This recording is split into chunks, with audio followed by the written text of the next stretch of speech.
Hello students, welcome back to my YouTube channel science fantasy. Electrochemistry कर रहे थे तो लास्ट लेक्चर में हमने जो है resistance, conductance, electrical conductivity, resistivity, molar conductivity, electrical conductivity, बहुत कुछ चीज़ें हमने वहाँ पे की। अब उससे रिलेटेड हमने लास्ट लेक्चर में एक न्यूमेरिकल भी किया था, तो आगे के हम न्यूमेरिकल्स जो है इस लेक्चर में करेंगे। तो स्टेटमेंट पढ़ेंगे। स्टेटमेंट पढ़ने के साथ साथ आपने ध्यान रखना है कि साथ के साथ जो कुछ भी आपको गिवन है और जो आपसे पूछा गया है वो सब आप लिख लें। इनकेस अगर आपको पता नहीं चलता है कि क्या कुछ गिवन है तो प्लीज़ यूनिट्स पे जाएं और यूनिट्स को देख के वहाँ से आपको पता चल जाएगा कि क्योंकि SI यूनिट आपने सभी की कर रखी है तो उससे पता चल जाएगा कि ये क्या चीज़ आपको है जो कि क्या है गिवन है।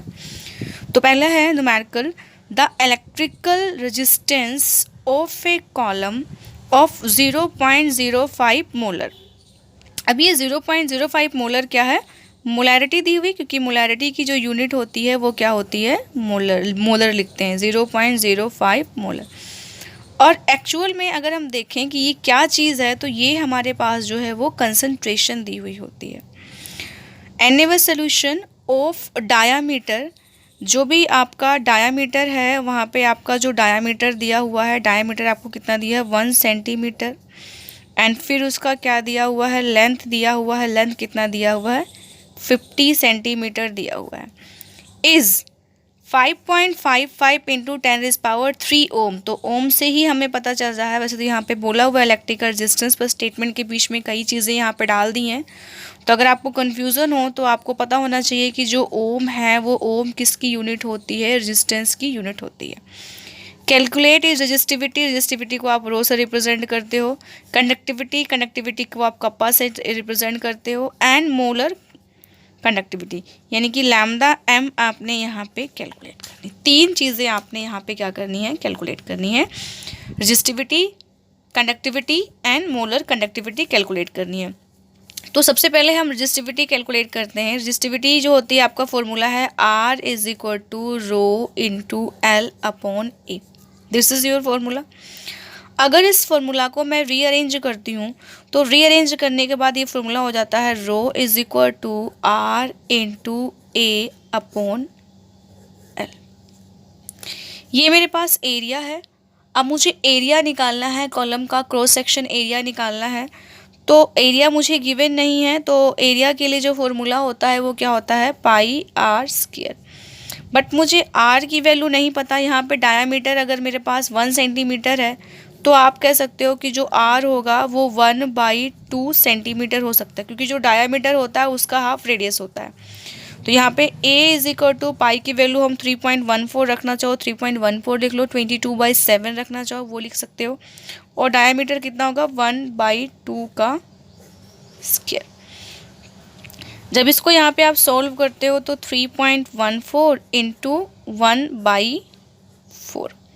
और इसको सॉल्व करने के बाद जब आप इसको कट करते हो तो जो आपकी वैल्यू आ जाती है वो आ जाती है 0.785 सेंटीमीटर स्क्वायर, क्योंकि जो एरिया होता है वो सेंटीमीटर स्क्वायर में आपका होगा। मैंने अब जो है यहाँ से A की वैल्यू, L हमें 50 सेंटीमीटर गिवन है और R भी हमें गिवन है, तो हम यहाँ से रो निकाल सकते हैं। तो मेरी वैल्यू की जाएगी रो = R 5.55 इंटू 10⁻³ एरिया मेरे पास कितना आया है? 0.785।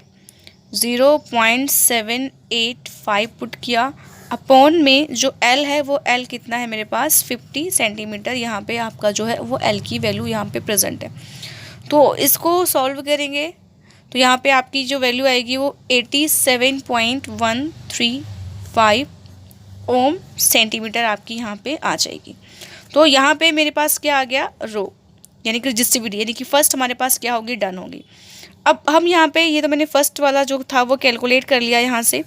अब सेकंड मैंने क्या निकालना है? कप्पा। तो मुझे पता है कि जो कप्पा है वो कनेक्टिविटी है और वो रेजिस्टिविटी का क्या होता है? रिवर्स होता है। तो यहाँ पे रेजिस्टिविटी का रिवर्स पुट किया तो 1/87.137, यानी कि आप इसको यहाँ पे इसको डिवाइड करोगे ओम सेंटीमीटर, ऊपर जाके ओम इनवर्स सेंटीमीटर इनवर्स हो जाना है। तो इसकी वैल्यू यहाँ पे हमारे पास आ जाएगी 0.01148 साइमन सेंटीमीटर इनवर्स। बिकॉज जो ओम इनवर्स होता है उसको एसआई में आप क्या बोलते हो, साइमन्स बोलते हो। तो ये हमारे पास थर्ड निकल आई। अब हमारे पास क्या है, लैम्डा एम की वैल्यू है मोलर कंडक्टिविटी की।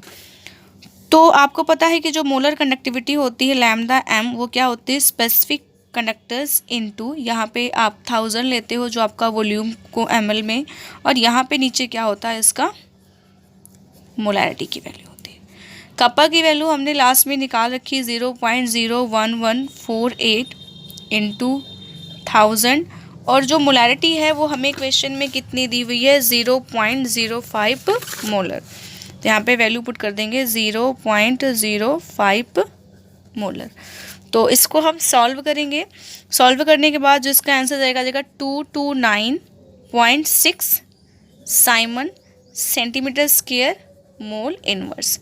तो ये आपने यहाँ पे 3 चीज़ें कैलकुलेट करी हैं। वो 3 चीज़ें क्या है, सबसे पहले आपने यहाँ पे रेजिस्टिविटी कैलकुलेट करी है, रेजिस्टिविटी से आपने कंडक्टिविटी, और फिर कंडक्टिविटी का यूज़ करके आपने मोलर कंडक्टिविटी यहाँ पे कैलकुलेट करी है। मैंने यहाँ पे बेटा, मैं पहले ही बता रही हूँ कि मैंने यहाँ पे कैलकुलेटर्स का यूज़ किया है, and you don't need to use calculator, because जब भी आपका फाइनल बोर्ड का एग्ज़ाम होगा वहाँ पे आपके पास कैलकुलेटर्स अलाउ नहीं होंगे।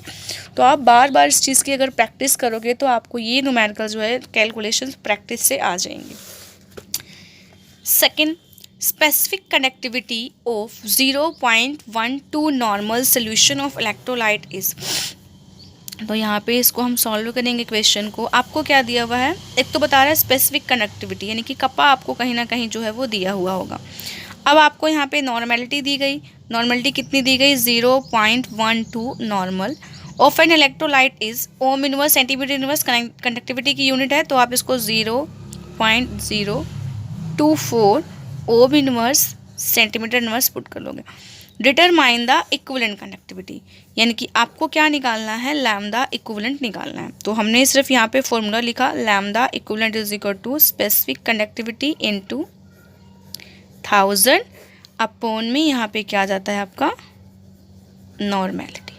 तो वैल्यूज पुट कर दो यहाँ पे, आपका देगा 0.024 इंटू 1000, और जो ये आपका है वो कितना है 0.12, ये चीज़ है आपका यहाँ पे। तो अगर आप यहाँ पे पॉइंट्स को हटाना चाहो, जैसे कि यहाँ पे 2 पॉइंट्स है और इसका यहाँ पे 2 पॉइंट अगर आप हटा दो तो इसका हो जाएगा आपका 2.4 इंटू 1000, और अपॉन ये क्या हो जाएगा 12, तो 12 और ये 0.2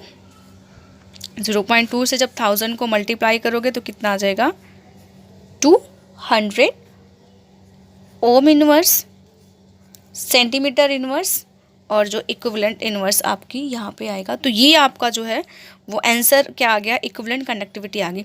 इसके न्यूमेरिकल्स जब आप करोगे तो वो आपको बहुत ज़्यादा इजी होंगे, इतने इजी होंगे कि आपको लगेगा कि बस इसमें कुछ नहीं है, सिर्फ वैल्यूज़ पुट करो और फटाफट आएंगे।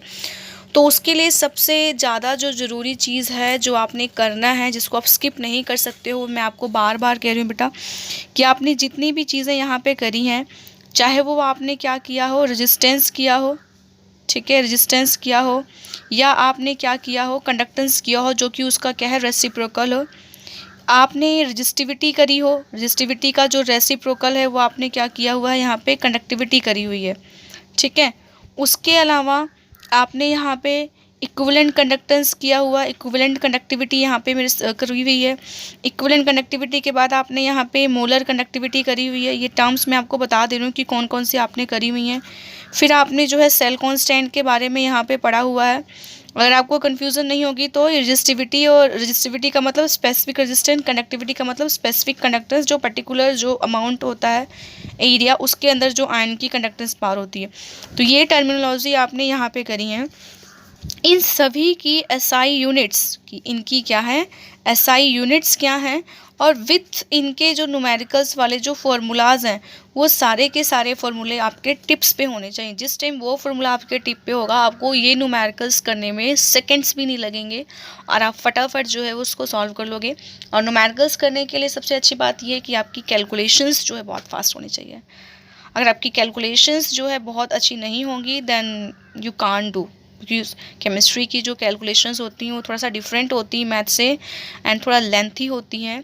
तो आप न्यूमेरिकल्स की प्रैक्टिस बार बार करिए। मैं आपको न्यूमेरिकल्स के जो है कुछ क्वेश्चंस जो है अलग से भेजूंगी, उसको आप सॉल्व करके देखिएगा। अगर आपको कोई भी डाउट होता है तो आप मुझसे पूछिएगा, एंड बहुत ही फ्री माइंड से करिएगा, जिससे आपको ये जो है देखने में ज़रा भी मतलब हेजिटेशन ना हो। ऐसा कुछ नहीं हो कि न्यूमेरिकल आपने पेपर में छोड़ के बिल्कुल भी नहीं आने हैं। तो students, thank you so much for watching this video. और वीडियो को लाइक कर दीजिएगा, चैनल को सब्सक्राइब और उसके बाद बेल आइकन ज़रूर दबाइएगा, जिससे वीडियो अपलोड होते नोटिफिकेशन आपके पास आ जाए। Thank you so much, keep on watching my channel science fantasy. Thank you so much.